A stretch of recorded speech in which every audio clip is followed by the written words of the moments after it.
Welcome sa ating channel. We are here for the PC build that was supposedly released 2 years ago pa, or maybe 1 year ago. Pero here we are to talk about the AMD Ryzen 5 5500 with Asrock B550M is still legend. Yan po yung pag-uusapan natin ngayon. How will it go sa isang white build? Yes, the thumbnail, makikita nyo po dyan, pure white. So, papasilip ko din po yan sa ating time-lapse. Then, eto naman po is with the black video card. Will you prefer that or the other one? Now, with that being said, hindi ko na masyadong papahabain ng intro. Let's move on and check this PC build time-lapse, benchmarks, and what can I say about this kind of setup. For more videos like this, feel free to subscribe. This video is brought to you by SCDKey, the best website that you may visit in terms of very affordable deals and best offer para sa application softwares, games, and yes, operating system.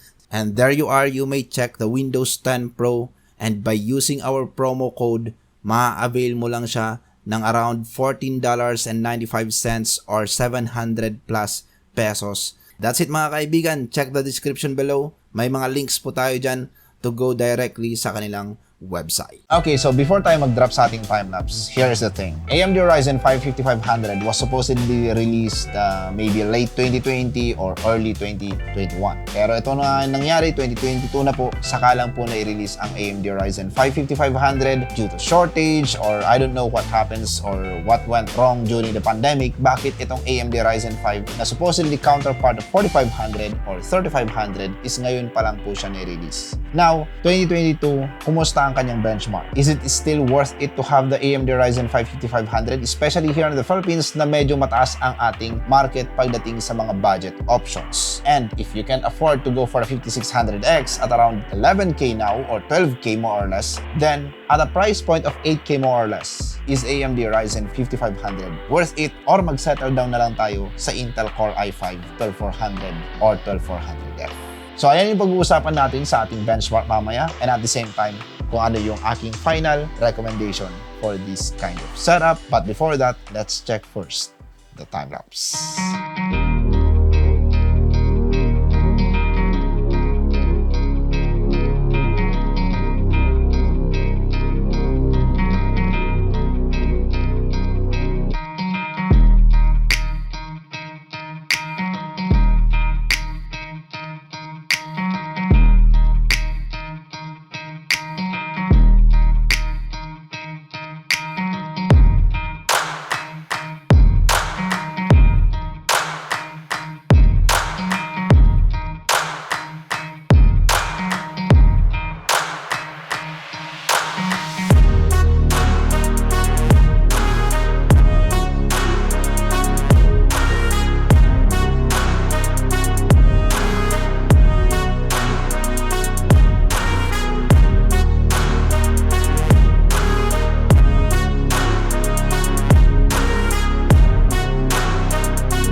there you have the time-lapse video. At least you have now an idea how we put together all of the components. And syempre, kung hindi nyo man magugustuhan itong PC build na to, it's still a good one as a reference kung gusto nyong palitan yung processor and you will move up sa 5600X, or maybe magpa-price cut pa kayo and you will settle down with 4500, then that time-lapse or this video is still relevant for your reference. Now, let's move on sa ating benchmark. Ryzen 5 5500 was benchmarked with a couple of games just for the sake of reference. What is the best video card that I can have if this is my processor? So Ryzen 5 5500 is bit more conservative pagdating sa performance compared sa Ryzen 5 5600 or the 5600X. Dahil makikita niyo po dyan that this is still the same as a 6 core counts, pero yun nga lang is medyo nag-cut na po sa kanyang thread counts. A bit more conservative nga lang pagdating sa frequencies, pero dito natin mapapansin ngayon sa kanyang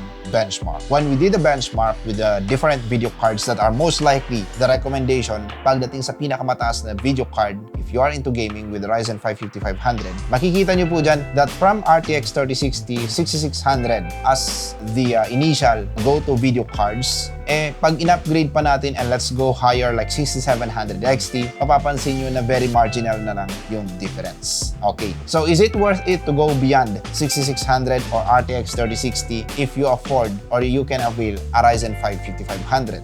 No. As of now, hindi ko po mailalatag lahat ng benchmarks natin because we have the upcoming videos ulit dahil sunod-sunod po to. This is a 4 to 5 PC builds. Every mid of the year, mapapansin nyo naman lagi ang ating channel. We always release a lot of PC builds. And dun ko po mailalatag yung ating mga iba pang reference why I don't really recommend going beyond 6600 XT and 3060 if Ryzen 5 5500 ang ating processor. Dahil kitang-kita din naman sa ating figurative data that the 6700 XT is not really a very worth it video card. Pero, not to mislead everyone na baka iniisip nyo 6700 XT is not worth it video card dahil konti lang ang difference sa 6600 XT, please take note that we are just using here the Ryzen 5 5500 where the setting is also in 1080p. So, ibig sabihin lang po niyan, the performance is not maximized with those video cards, especially na nasa 1080p resolution po tayo. It's more on the CPU side na po ang merong concern. Why ganyan lang po ang difference ng 6600 XT or 3060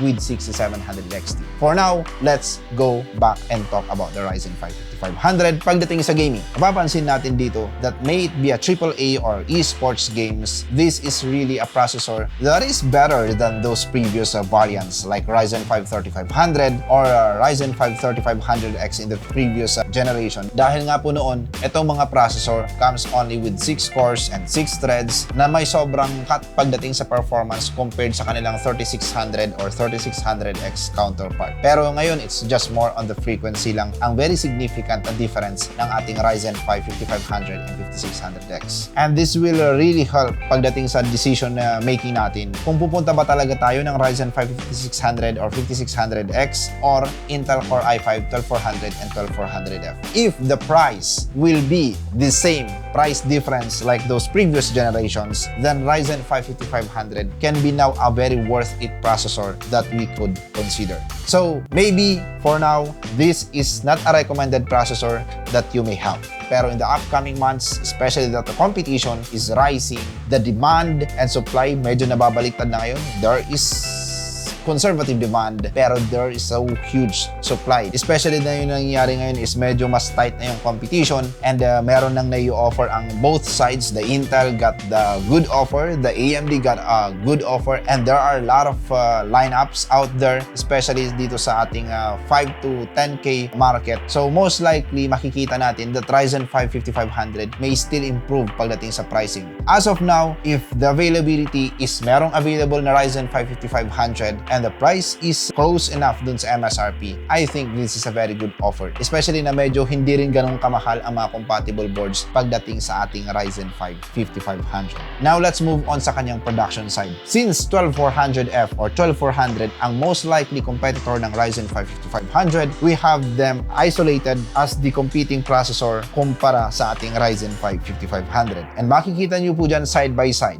that the Ryzen 5 5500 is quite close sa performance ng Intel Core i5-12400. It's not that huge difference, pero mapapansin din naman natin na pagdating sa MSRP nila, $167 versus $155, or that is around 500 pesos or 1,000 pesos difference here in the local market. Hindi na rin masama pagdating sa performance results. Especially that kung mag-Intel ka, medyo a bit more pricey ang mabibili mong motherboard sa counterpart ng AMD. Kaya there is also a reason to consider why we should go for the Ryzen 5 5500 even sa production side and even sa gaming side. It's quite inferior compared sa ating mga other processors out there. And given the price, it's still very hard to talk about this, na this is really a processor that you may buy. The decision making if you want to consider AMD Ryzen 5 5500 is within these three reasons. Una, price. Alam naman po natin that AMD, if the competition is so tight, AMD is crazy. Kumbaga, baliw sila kung paano sila mag-price drop. And ilang beses na natin napatunayan yan. If you remember, how was the price of Ryzen 5 2600 drop before? That is from 11K dropping down to 6K. Imagine that walang ipinalag ang Intel dyan dahil sobrang bagsak niyan. That is across all of the retail stores here in the Philippines. A lot of you guys, especially enthusiasts, kumbaga yung mga nag-a-avail or nagkakanvas nung 1600, 2600, alam nyo yan na bumagsak ang worth 11K going down to 6K. And that is also possible. With Ryzen 5 5500, I may predict safely siguro nasa around 7K. And I doubt Intel will drop their 12400 from 11K going down to 6K. Malabo yun. Or 7K, malabo yun. Highly likely, they will settle down at 9K more or less. Hanggang dun lang ang Intel. Especially na meron ding pinakahawakan ng Intel, which is yan yung babanggitin ko mamaya. Pangalawa is the motherboard that you will choose. If you prefer to have a motherboard na around B550, and that is a counterpart of B660, AMD is quite cheaper pagdating sa board. Mas mura ang B550 counterpart compared sa B660 na Steel Legend. Sobrang malaki yung difference. The reason why Intel is quite tough to recommend sometimes, especially sa budget consumers, is the board, the compatible board. If you want to settle down with Intel at gusto mo pa rin mura yung magiging setup, then you may go for the entry-level board. And sa Intel naman, hindi naman masyadong big deal ang VRM. So you may just go with an H610M. Pero yun nga lang, entry-level siya. So yan yung konting concern if you will settle down with Intel. Pero Intel processors are very, very competitive as well. Pero dun lang talaga sa motherboard, which is yun yung isa sa mga pwedeng maging dahilan why you will go for the AMD side. And then third is yung kanyang multi-core performance. Especially that this is also like a Ryzen 5 5600 or 5600X, a bit more conservative or a bit lower pagdating sa frequency. Pero yun nga, it is still 6 cores, 12 threads, and that is a very good enough reason to have this processor, may it be for gaming, production, or streaming. So not bad na rin na pumunta tayo sa Ryzen 5 5500. Pero before I will end this video, I don't want you guys to just know about the reasons why you should buy it. There are also other reasons why you should consider other options. Like, why not Intel Core i5-12400F? Especially the upgrade path. In the future, meron kang option na pwede kang mag-upgrade pa rin sa DDR5 platform, di ba? Kasi nga, ang Intel 12 Gen is supported na ang DDR5. And then another thing is the lack of PCIe Gen 4 support pagdating sa ating AMD Ryzen 5 5500.